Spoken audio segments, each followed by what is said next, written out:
కుటుంబం కోసం కొన్ని కోట్లు సంపాదించినా చనిపోయిన తర్వాత దేహాన్ని ఇంటి ముందు కొన్ని క్షణాలే ఉంచుతారు.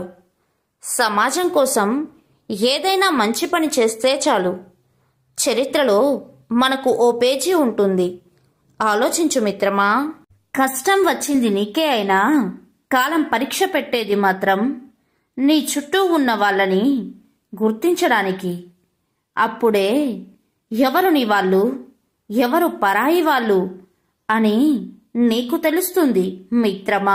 మనసు చెడు ఆలోచనలతో నిండిపోయినప్పుడు మంచి చెప్పేవారు శత్రువులుగాను, చెడు చెప్పేవారు శ్రేయోభిలాసులుగాను కనిపిస్తారు మిత్రమా.